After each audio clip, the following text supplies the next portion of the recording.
What's shakin', wrestling fans? Welcome to the first episode of the Next Gen podcast, where we'll be reviewing WWE's developmental show, NXT, which airs weekly on the WWE Network, as well as other avenues, depending on where you're watching it. We're going to be having some familiar faces on this show that you may know from other wrestling shows, including the Raw Post Show on Mega Powers Radio, Keeping Kayfabe, Smack Talk, and who knows where else might get turned up on here. For this first episode, I'll be hosting the main part of it. My name is Mike Paden. Joining me tonight, I have Tony Mango, main man of Smack Talk and owner of SmartGetMoment.com. What's shaking, Tony? Not too much. Glad I was able to check out this episode. I actually almost skipped out on it, but NXT is always fun, so woo. I've been a big fan of NXT for quite some time, even before they got onto the network, and I have a hard time always trying to keep up with it, and I think it's just because I never had the proper excuse. As much as I don't want to always watch Raw every week, I always do because I have the show. So I'm thinking if I turn this into a show form, perhaps it'll make me be a little more diligent on it, and also make me analyze the show maybe in a way that I haven't been before, because a lot of these faces that we're seeing on NXT are going to end up being on Raw one day, and I'll be talking about them on the Raw Post Show. So it's kind of a good way to get an idea of what's coming up in the future. Where do you stay with NXT? You know, if NXT wasn't such a good show, I probably wouldn't bother watching it, even though it's got the ramifications for the future. Because when it was the, fourth or the fifth season, I think, where they had like the redemption thing. Yeah, I'm not talking about that shit. But like when NXT first came around and they were doing the American Gladiators version of it, sort of, I was really interested because it was like, well, these guys are going to be big players, like the same kind of reason that we would look at the current crop, but they never really, like, after the Nexus, it kind of just fell off the face of the earth. Yeah, season one, that's it. Yeah, when it came down to the redemption thing, it was like, all right, well, then there is no future. WWE is just terrible, but when they're flat out admitting it's like, all right, we got to redeem these guys. Not only do we have to redeem these guys, but we're going to keep the season going longer than ever because we don't have an end to it. Like, these guys will just never get redeemed. But when the new NXT came around, it was like, well, it's either going to be as bad as that, or they're going to run themselves ragged and it's going to be worse than that, or they'll figure it out. And thankfully they did. And NXT has been awesome since the beginning of the network. There really hasn't been a single time where I've been like, ugh, NXT. It existed for a little bit before they made their WWE Network debut, but that was February-ish last year. They were actually the first big live special to happen on the WWE Network before WrestleMania, so they have that distinction going for them. And consistently, every single big event that they've had on there has just been fantastic. Like, anyone who tunes in is more than glad that they did. They're talking about it the next day. Often people say it outdoes the WWE shows. Yeah, I can't disagree with that. There's a lot of times where I'd much rather watch another extra hour of NXT than to watch even half of Raw. Oh, that's a nice thing about NXT show. It's only an hour. Mm-hmm. It's a fantastic bite-sized bit of wrestling, and it's going to make for a nice, easy bit to talk about it too, because we're not going to have to sit here and break down 20 different segments of backstage nonsense to build up the same main event. That was a tag match. Let's dig into this week's episode. It is May 27th, the first week after the NXT Unstoppable special event. I figure this is a good time to start, basically being the beginning of a new season for NXT, so we're going to take it from the beginning here. We start off with a recap video of NXT's Unstoppable event. If you want to hear the full breakdown of that pay-per-view, we actually did a little bit of review on it for Smack Talk, so go and check that one there.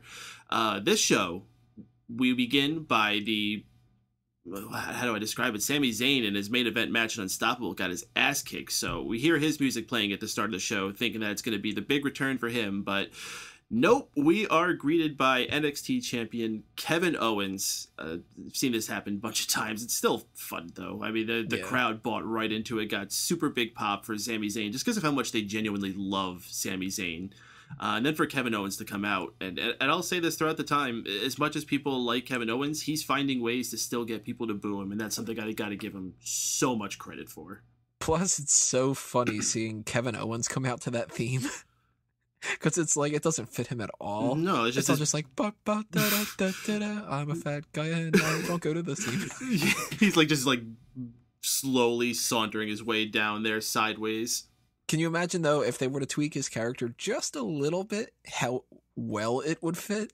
You If think? he was like the jolly fat guy, Oh god. like give him like a Hawaiian shirt and like some kind of a stupid beanie, and just have him like dance to the ring and have that theme, it would be amazing. It'd They be got that terrible, picture but of him amazing. with the Mickey Mouse ears. Yeah, Turn that into his character. that would be like the perfect theme song for him. Doesn't he have some really strange, like, real life characteristic where he's obsessed with zoos? Really? Yeah, I didn't know that. I think that's the thing about Kevin Owens. He loves zoos, and every time they're anywhere where there's a zoo, he has to go and check it out. And he's just got that theme playing in his head when he's like so happy, like a giddy little school child or something. Oh, look, there is a giraffe. Oh, hey, there's a lion. Zebra standing next to it. He actually made fun of the song though later on in the promo. I thought that was funny. He even does some of Sami Zayn's little cheers, like when he's on the steps, he raises the arms up. I thought it'd been clever if he like went and like held his arm after he did it, like ow. Yeah.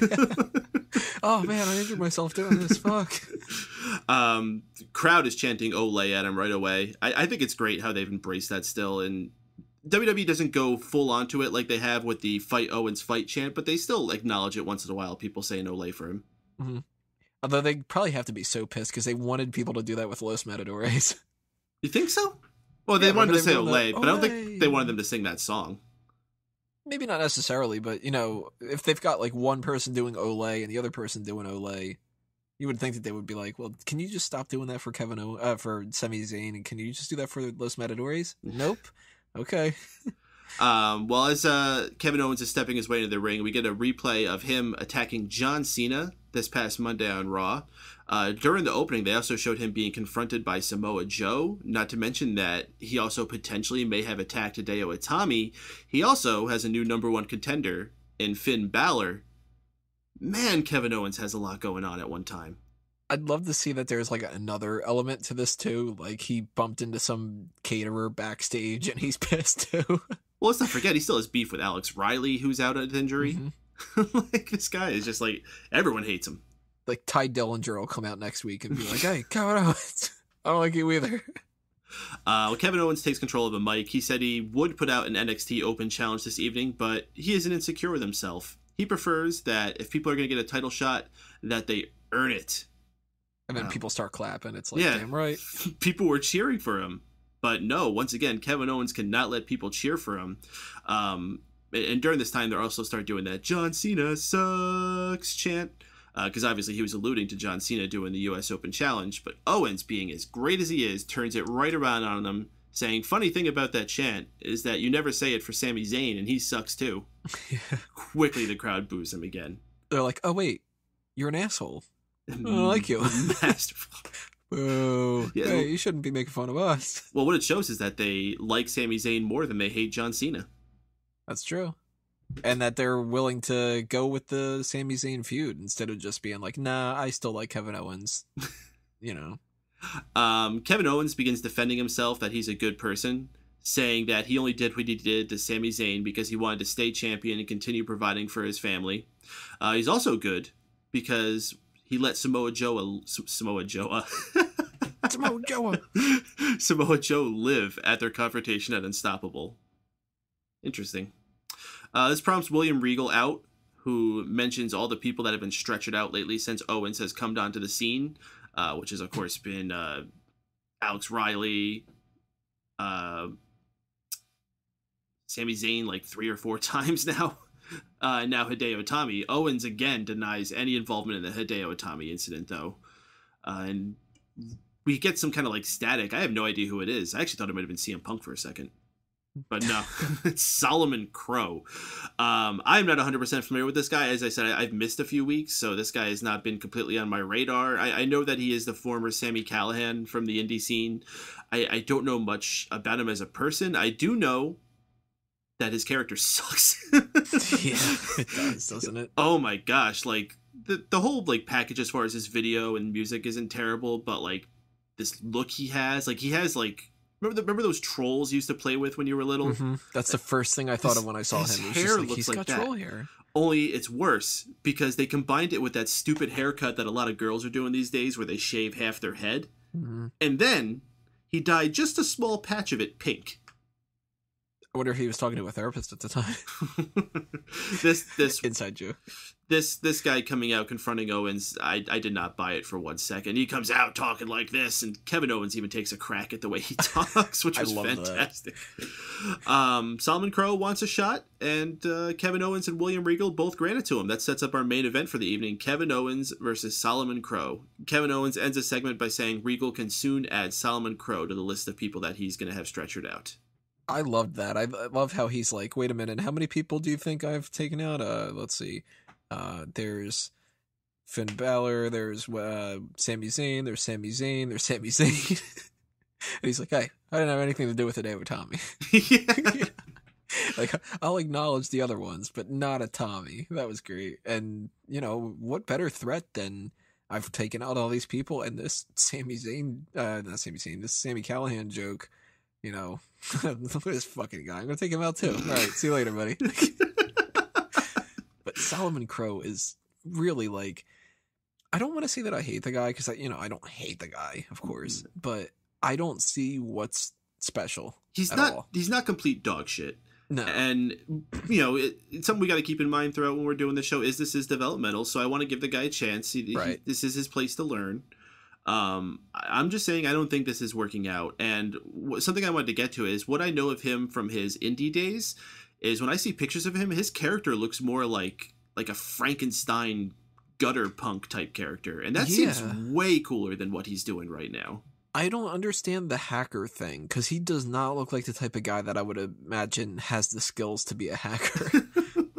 I know that, like, you know, people come in all different shapes and sizes and stuff like that. But if I'm thinking of like the dude who's going to hack into the lighting board and change things around and, you know, take the lights down and stuff like that, I'm thinking it's one of two things. Either it's a really scrawny, nerdy guy with glasses, or it's this like overweight slob like the dudes that were in South Park. You know, it's one of those. It's not this dude who thinks that he's caught in between 30 different styles from the 80s. At best, I can see it being kind of like the villain from Speed. Yeah, he should be. What was it? Dennis Hoffman? Dennis Hopper. Dennis Hopper. Yeah. Dennis Hoffman. At best, you could do something like a Dean Ambrose could maybe pull a character like that. Yeah, like he's, you know, the guy who spends so much time hacking his stuff that he doesn't really even care about taking a shower. But he's also weird shaped. Like, he's very weird shaped, and his gear is like it accentuates. How many people wear doublets like that anymore? It just doesn't look good. No, like he could get away with wearing some other stuff if he had different gear where it doesn't show it off, but the fact that he's wearing that kind of stuff, it accentuates the weird shape that he has. Kind of like what Big E and Rusev have done. You know, like they've got weird enough body shapes that it looks awkward with certain materials and stuff. And Solomon Crowe, he's like, if he was taller, I'd buy into it more. But he's kind of like this, like, I don't know, he's built like George Costanza almost. He's like a more muscular George Costanza. Oh, gosh. Stout and, you know, stocky, and he's not, like, he's clearly not fat. I mean, the guy's got muscles on him and stuff like that, but he's not intimidating looking when he's standing next to somebody like a Kevin Owens or, shit, even like the taller, skinnier people. It's weird. Even William Regal, who was in the ring with him, looked more menacing against Kevin Owens than Sami Callihan did. Even William Regal, that's another guy who's getting some bad heat with Kevin Owens. Let's not forget Kevin Owens headbutted on that. Unstoppable was awesome. I like how he defended himself there. He's like, hold on a second. You hit me first. We'll come back to Solomon Crowe. We get a video update from Hideo Itami from a physical rehab center. His it was kind of rough, but you know, it's fine. He's a foreign guy, so I think it's fine for him to talk the way he was. He's essentially just saying that when he comes back, no one will be able to stop him. I do think it's funny though when you said this was rough. I immediately knew you were going to talk about him cutting the promo and not the surgery. Right. It was just like, someone attacked me, I come back, kick your ass, or something like that. He got the bullet points, you know. He did. He's struggling, but like you said, he's a foreigner. He's not used to speaking English. It's going to take time. And again, this is where people get to learn. Mm-hmm. You know, I think a language is a barrier you can overcome. I mean, then again, we look at someone like Sin Cara who didn't even try, and it just... was miserable. I think he will try, though. And I think he's a guy who's going to be stuck in developmental for a while anyway, just because I think it's going to take him longer to adjust to the style than some of these other guys have. Yeah. So for him to work on his English, too, is not a bad thing. I would assume that he's probably not coming up until 2017. Well, especially with this injury. And this will be a perfect time for him to work on something like his English. You know, he's sitting home, you know, he can't do too much rehab. He can fire up some Rosetta Stone or something and get to work. That's so like awkward though. That the promo was just there was this dude in the background, the guy in the background. Yeah. What he must like, be like thinking? His blood pressure taken or something with the pack on his arm, and he's just like looking forward, just kind of like dazed out of his mind. Well, and I wanted them to pan over and just be like, "So what's up with you, buddy?" Just imagine hearing like someone talk about something like that while you're sitting there, like, man, this guy's really out for revenge for whoever like hurt him. Like, yeah. Imagine you don't know it's a wrestling thing. You just hear someone in an emergency room like, I'm going to come back and kick everybody ass. Like the guy's looking at the people filming and he's like, yo, what are you guys filming here? Like, do I have to worry about being bunk beds with this dude? It also looked like it was just on a cell phone, so it's not like they had like a whole camera crew there. It was probably just like, he probably just asked his doctor to do it. Can you film me? Yeah, what are we filming here? I want to tell them I kick ass. So we go to another backstage type segment with Renee Young interviewing Zack Ryder of all people. They said he was in the audience at Unstoppable. I don't remember them showing him. Maybe I just looked away for a second. I don't know. Zack Ryder doesn't get to speak for long, though. He's interrupted by Mojo Rawley, who jumps in with all the hype, yelling, I gotta do something, and then runs off. Like, well, why'd you even come in? Like, you just came in to yell, I'm hyped! I gotta go do something, I'll be back. Yeah, I did like that, too. I gotta go do something. The fuck you gonna do? Run around? He didn't have a match. No. And I don't remember them showing either of them.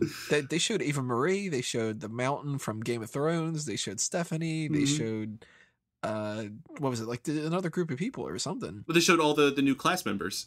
Yeah, that's what it was. And I don't remember them showing Zack Ryder and Mojo Rawley. Maybe Mojo Rawley was like running around the arena at the time. He was just caught on camera while it was panning around someplace. Yeah. I gotta say, I'm intrigued. If this is a tag team that they're gonna make, this is the first interest I've had in Zack Ryder in quite some time. I've always liked Zack Ryder, and I've always thought that they didn't really give him as much as they should have, especially with that U.S. title reign. That was ridiculous. Mm-hmm. But at the same time, as much as I don't like Mojo Rawley, this seems very interesting. It's odd. Like, Zack Ryder's the one that's going to be the normal one. Yeah, exactly. He's sitting there going like, oh, Jesus Christ, this fucking Mojo Rawley dude. I gotta go do something. Be right back. You know what it kind of reminds me? It reminds me of the heyday of the E! True Hollywood or Tree Long Island story that he did when it was him and Big O. Big O. Maybe that's what they're going for. Maybe he's supposed to be Big Mo. Big Mojo. Big Mojo. The Mojo Zone. I look forward to seeing if they develop that, or if it's just like a one little time tease. That's unfortunate because I think this might be the last shot that either of those guys have, and I actually think it could work. I will give it a chance, and I'm curious. I'm not to particularly see what their matching gear is. Maybe they. Oh god, I hope they don't bring back like that one leg monstrosity and have them like having opposite legs. I would be down for that. I loved the one leg. I thought it looked ridiculous. Well, I thought Mojo Rawley was going to be coming out for a match next because he said he had to go do something, but no, we had a Divas match, or a women's match as they're actually called down there. He's just running around the arena. So, they're like, Mojo, can you at least, like, I don't know, load some equipment or something to help us out? All right, give me the box. I got to give you the box. We had Bayley versus Emma with Dana Brooke ringside for Emma. I think we'll have enough time to talk about Dana Brooke on another day. She really didn't do too much here. The commentators are telling the story of Emma trying to help Bayley be more serious, but also that perhaps it's just Emma being frustrated with her own failures on the main roster. Very true. Emma was a very big hit down in NXT, but pretty much as soon as she made it up to that main roster, she just bombed. Terribly. And some of that can be blamed on that whole situation with stealing the iPad case and how they might have jumped the gun on punishing her, but I just don't think her whole character was going to meld as well up to the main roster anyway. No, because it's a really, like, I don't want to say it's like just like a dumb character. It is, but it's not something that you can look at and be like, oh yeah, we've got money in this. It's not lovable like Bayley. No, Bayley is like adorable, Mm-hmm. and I really like, especially lately. I mean, I've liked Bayley for a while. Mm-hmm. At first, I didn't really see too much of like the amazing stuff, but she's been growing on me a lot. And when I watched this episode, I was thinking to myself, you know what? This girl has so much to offer. Mm-hmm. Like, you can tell that she not only loves doing this, but that she's coming of it at it from the angle of somebody who has loved it forever. She has so much positive energy. Like, I can't remember the last time I saw someone just exuding so much positive energy. She's got, the idea of the weird, like, outfit, like, it's kind of like Randy Savage-y, sort of. It's bright and it's colorful, so that gets attention. But she's got the little wristbands that she's handing out to the crowd. Which is such a big thing. Like, for one thing, you could sell those, but it's also just, like, a connection to the crowd as she's coming out. It's like the Rey Mysterio touching heads with the kids. Yeah, or the sunglasses that Bret Hart used to do. And there was a great part at the beginning of this before she got into the ring where she got onto the... I think she actually got fully onto the apron. She was on the apron, yeah, and she jumped down and hugged the girl. Hugged the one little girl, yeah, because she was adorable. like, oh, that little girl's going to, like, remember this. And I was like, damn, like, you get extra bonus points from me for that, because she's looking at her and going, well, that's what I used to be, and... I commend her a lot for that, because so many people don't do that. And it's not just like the assholes, like a Randy Orton. Randy Orton would be like, no, fuck you, little kid. But even the ones that care more seem like they've kind of lost track of that over the years, like a Rey Mysterio. Mysterio would try to do that, and he'd headbutt the little kids, and we've always been like wondering what the fuck he used to say. He'd be like, yo, buy merchandise. But he'd walk right past a couple other kids, and they'd be like so disappointed. And it's like Bayley looks around and makes sure she's not skipping out on him. I really, really like Bayley a lot. And then with Emma, she like tried to have that kind of a character to an extent, but it was just like you take out all the personality and you just have her popping bubbles and the Emma-mite sandwich and crap. It was terrible, and there was no way that was going to work. No. So Bayley's being a fantastic babyface, but Emma making a very awkward transition to a heel too. I think she has a better upside to it if she can nail it, but she still hasn't fully got it down. She still just kind of like walks out, stands at the top of the apron, doesn't smile, and she thinks she's a heel. Like, no, you got to do some more with that. Her ring gear is way better. Her entrance theme, they changed that. It still starts with the boop, boop, boop, boop, boop, boop, boop, and then just switches to whatever. Yeah, it's kind of a little bit awkward, like they haven't figured it out yet. It's do do do do do do do. I'm a heel, fuck you. So they need to tweak that a little bit more. But we're talking about the same people that did the longest time that they had Goldust and Stardust, where they weren't even in the actual one song. They just played both songs back to back. Well, they did. Remember for Rated RKO, they did that too. Oh, that was horrendous.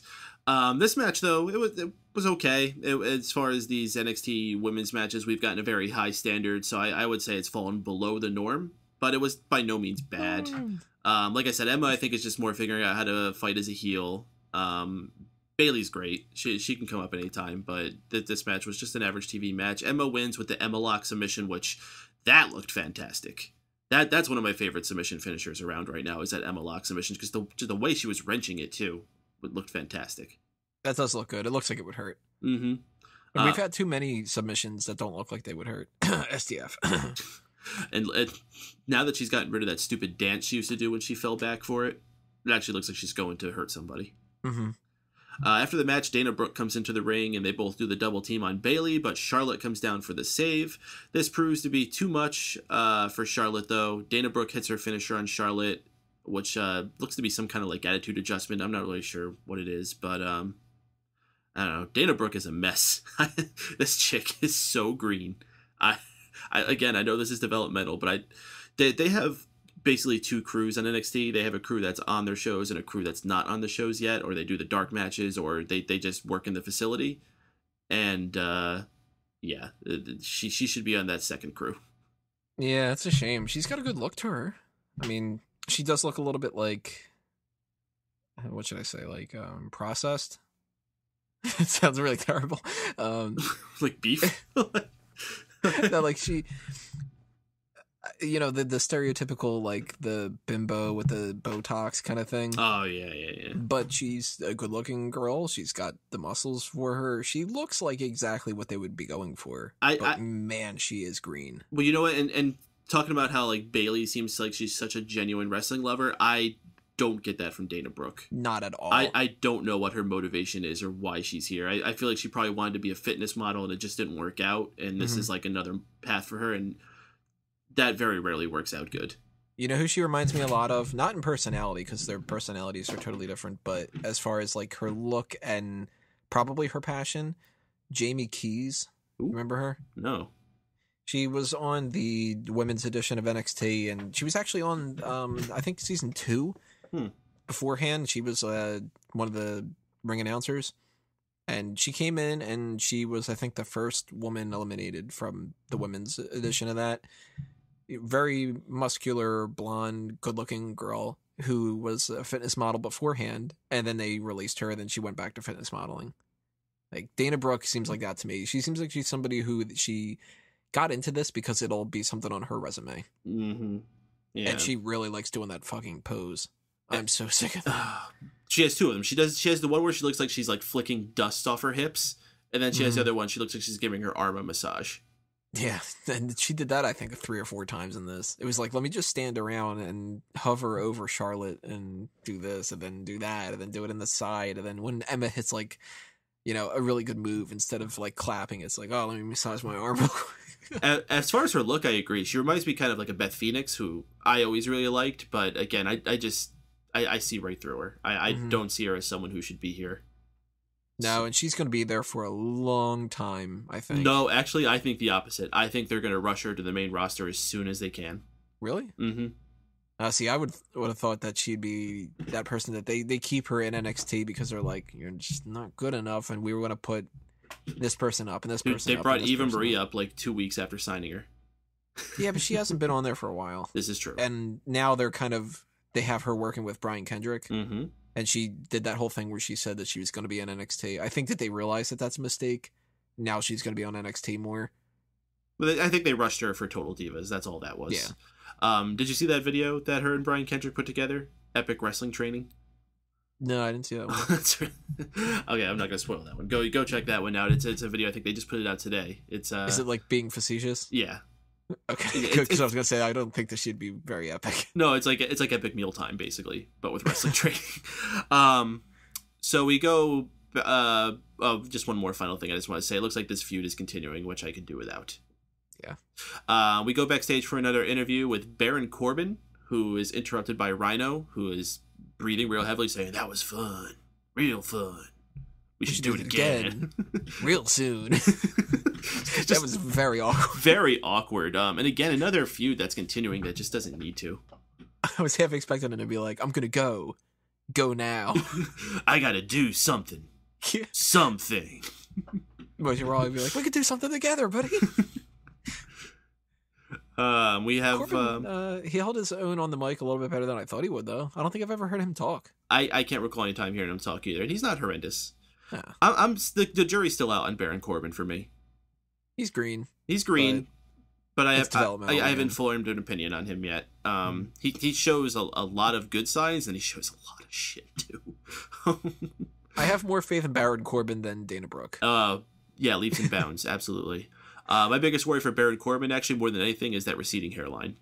Because I mean, for as young as he is, to already have that problem, by the time he gets to the main roster, I mean, Hulk Hogan rocked the 80s with a skullet, so we can't judge too much. This was a really awesome thing they did. They had this video package for Becky Lynch, telling her whole story from wrestling all over the world. They had all these really awesome early photos. There was one of them where she was with Natty and a group of other female wrestlers. They had a really great one of her and Sami Zayn and Kevin Owens together. Kevin Owens mad pimply faced when he was younger.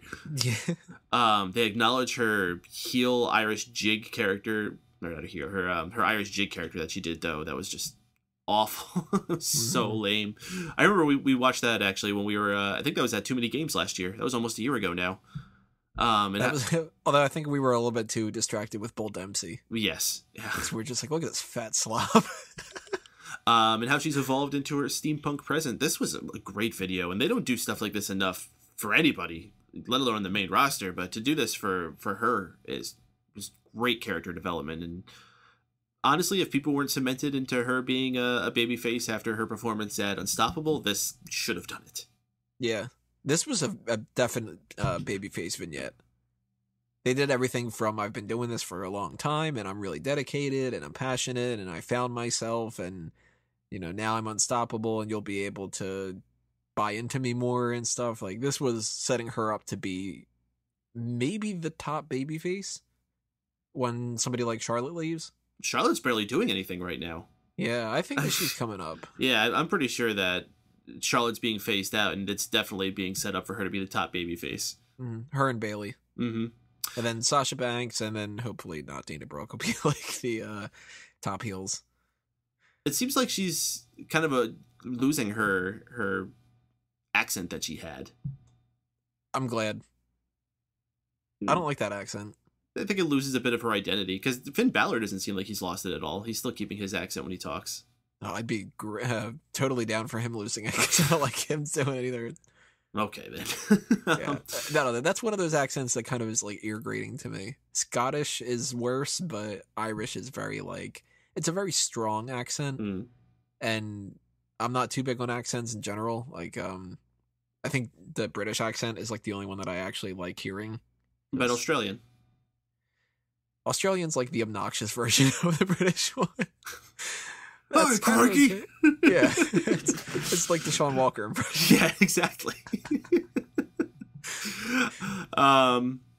So we have a couple jobbers in the ring. They're getting ready to face Blake and Murphy, and I'm sure you're happy for the newly formed BAMF, Blake, Alexa, Murphy faction. Yeah, Blake and Murphy have recruited the services of Alexa Bliss.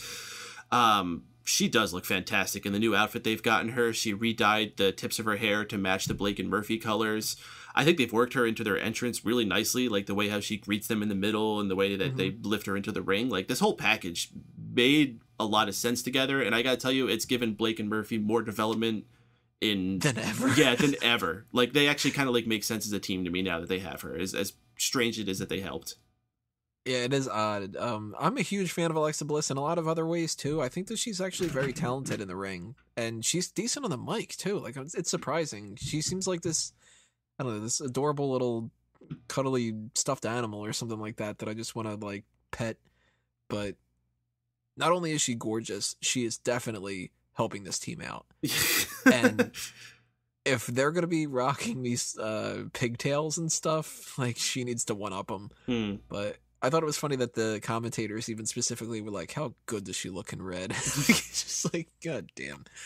But Blake and Murphy are an odd duo. And it's the latest WWE inbox is, I think, how do they classify it? It's something like advice for people submitting Toughen Up videos. And it's really only Billy Gunn and Blake and Murphy. And I forget, I think Corey Graves pops up in it like twice. But Blake and Murphy are really awkward in that. They're like, just be us, because we're great. And we've got like muscles and stuff. It's like, Alexa Bliss can be like, you guys can just shut up and I'll do the talking, because it's so much better.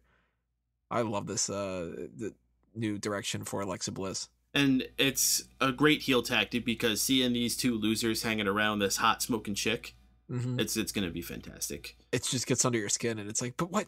No. This was a typical exhibition match for Blake and Murphy, just to go out there and beat up a couple jobbers. After they get the pinfall, they continue the attack on them, and even allow Alexa Bliss to hit her Sparkle Splash, which is awkward. I don't like that finisher. It just looks weird.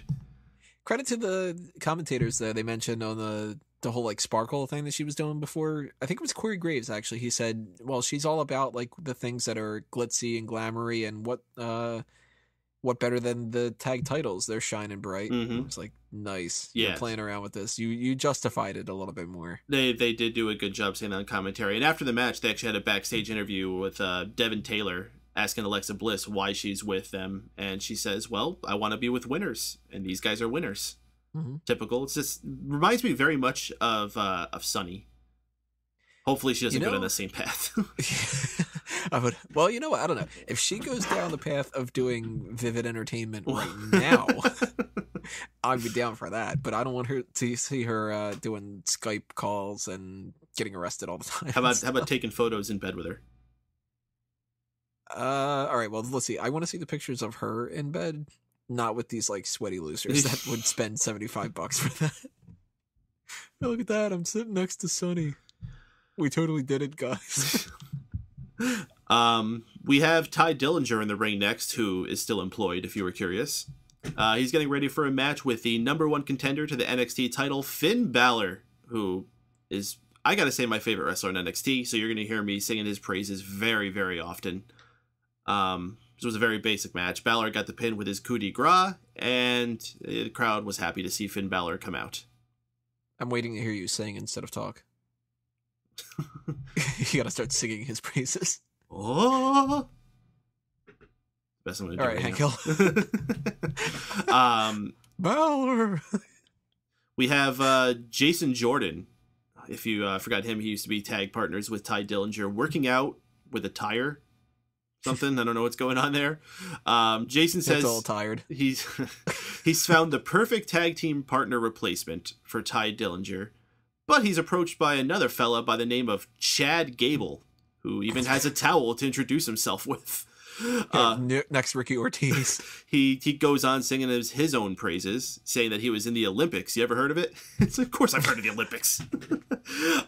Jordan says he has a partner, though, but he'll call him if he needs him. This was the debut of Chad Gable, am I correct? I don't think we've ever seen this guy before. I've never seen him, but maybe he was the jobber in something like this.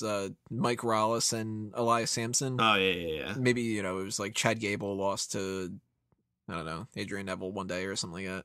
You got this guy's not familiar to me, and I didn't do my research to find out who he was before coming to NXT. But I'm interested. We'll see where that goes. Good old Cable. The guy can kind of remind me almost of like a Kurt Angle when he first came in. And I know they have a bunch of guys who are like collegiate athletes. I don't know if he is one of those guys. I feel like the way they introduced him would make him seem that way. I don't know if this guy is a legit former Olympian. I have a feeling he was probably just making that up.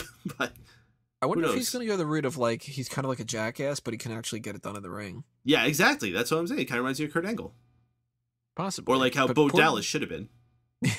Poor Ty Dillinger, though. I forget who it was. It was either Samoa Joe or Kevin Owens. Might have been Kevin Owens.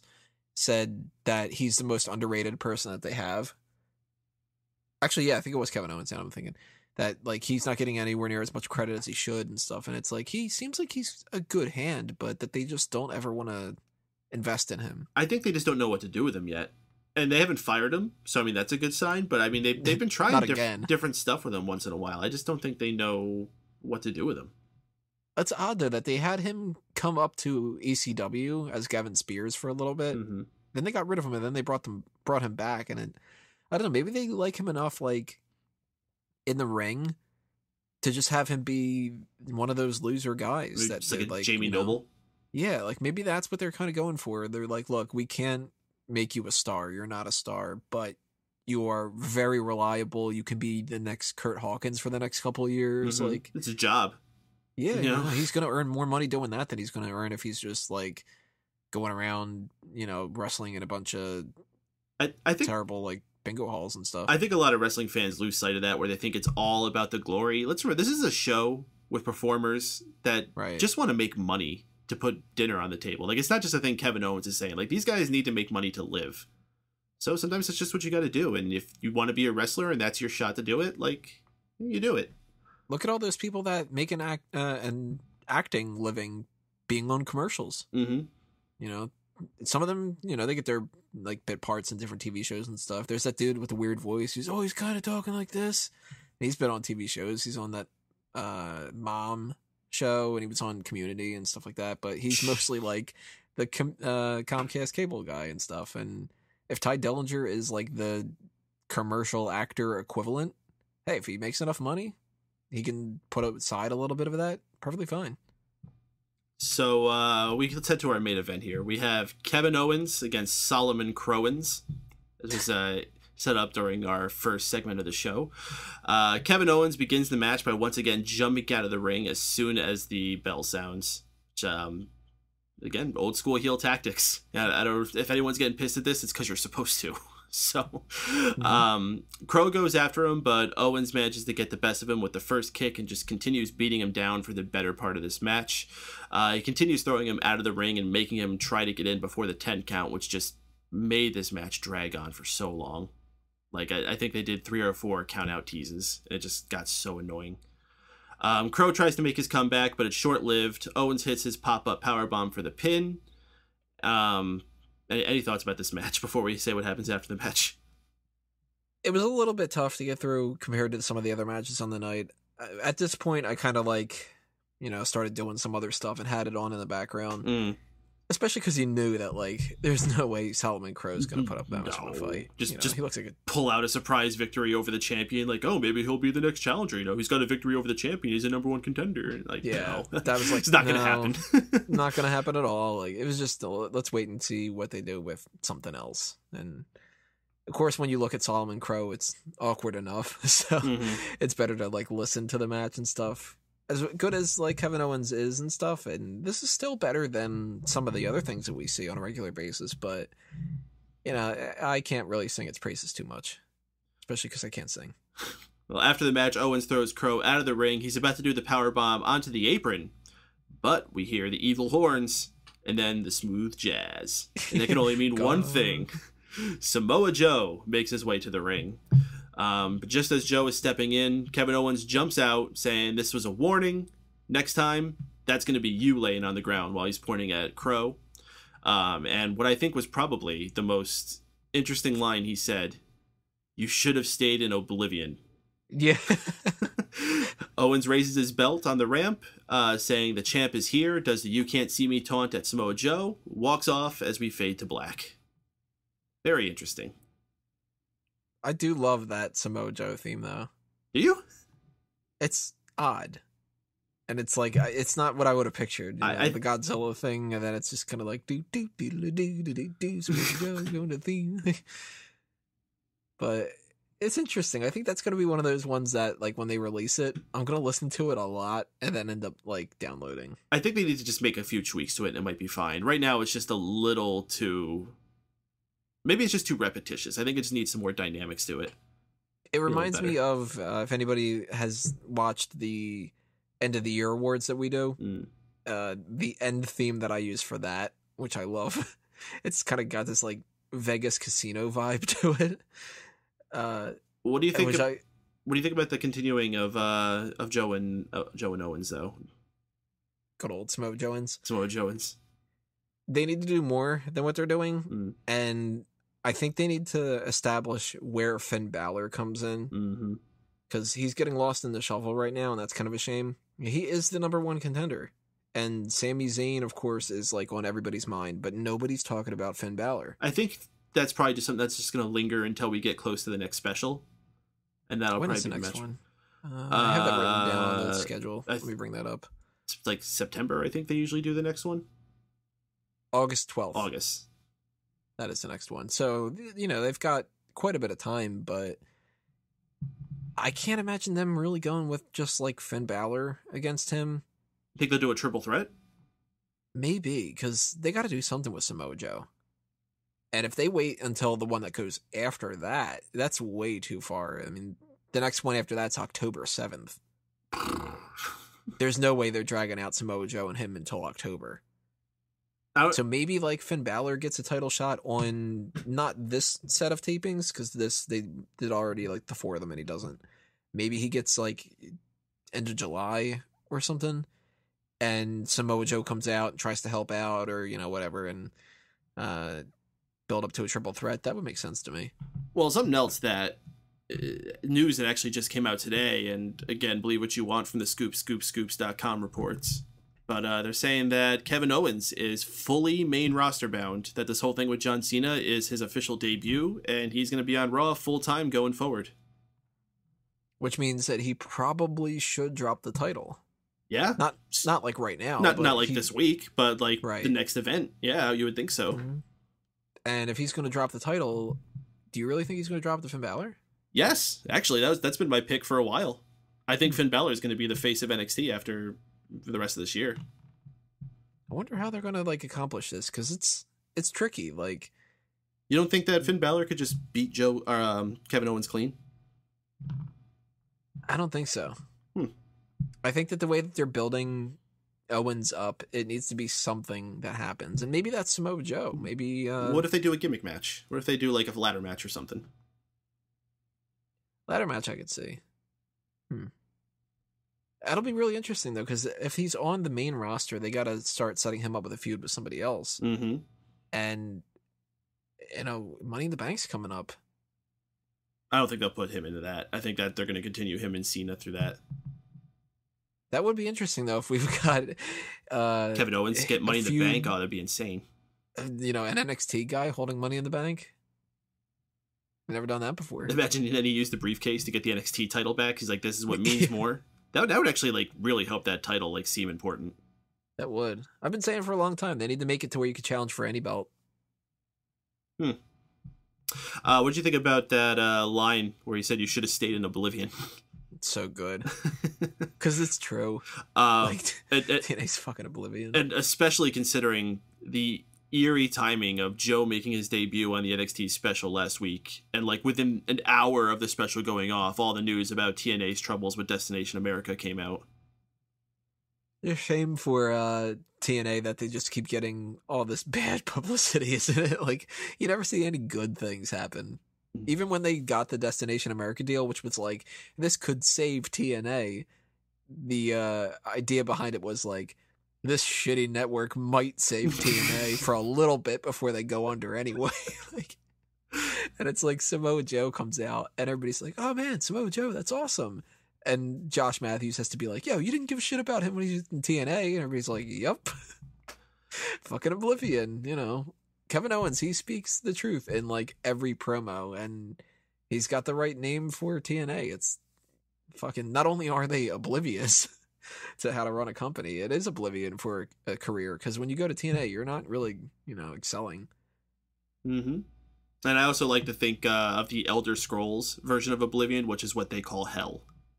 So career hell. So with that, that wraps up this edition of the NXT review for Next Gen Podcast. Any final thoughts you want to say about this episode? It's a pretty inconsequential episode. It's basically just continuing the stories that were told to us from NXT TakeOver Unstoppable. A lot of the feuds are continuing, which I don't necessarily think is for the best for a lot of these. But any thoughts you got to add? Yeah, this was not the best episode in the world, but you know what? I was bored and I wanted to put something on, just, watch something and work on stuff in the background and whatever, and it was perfect for that. It's so much easier to digest an episode of NXT than it is for SmackDown or Main Event or Superstars or Raw or even a lot of the specials that they have. Like NXT, either they hit the nail on the head and they just really knock it out of the park, or worst case scenario, it's just something decent to put on for an hour. And that was more so for this one, but it still had some gems. All right, so let's close things out here. I'm going to give Tony an opportunity here to tell you about some other projects he's got going on. I highly recommend you listen till the end of the show to hear about these things, because if you thought this was cool, you'll think this other stuff is cool too. Tony, go ahead. Alrighty, guys, we mentioned before, smarkoutmoment.com. That's my wrestling website where we do pretty much everything that you could expect us to do. But if you are more into the podcast side of things, then you should obviously check out iTunes and Stitcher and youtube.com/smarkoutmoment for the Smack Talk podcast and everything else that we do for that. If you want to hear us ramble about some other stuff, if you are a fan of geek culture, then you can check out fanboysanonymous.com, and we're on those three avenues for the podcast as well, but not .com/smarkoutmoment. That's .com/fanboysanonymous. And for our even more random rambling, as if it couldn't get even more random than that, we have the All Talk Show, which is on similar markets, iTunes, Stitcher, youtube.com/All Talk Show. We do those live on Mega Powers Radio every once in a while. And if you want to be taking part in the live episodes, then just follow the Facebook account and we will alert you whenever we do that. All right. I want to thank everyone out there for checking out this first inaugural episode of the Next Gen Podcast, where we review NXT every week. You can find this show available as part of the Mega Powers Radio Collective at megapowersradio.com. This is also going to be on the Mega Powers Radio YouTube channel, so search for us on there. It might take a little bit while for us to get approved, but you will be able to find this podcast on iTunes and Stitcher, and therefore subscribe to it. So I will make a proper announcement of that. Where you can find that announcement, you could find it on our Facebook or Twitter pages, which would be either facebook.com/nextgenpodcast or Twitter is at Next Gen Podcast. So thank y'all for listening this evening. We'll catch y'all next week talking about NXT. See you on the flip flop.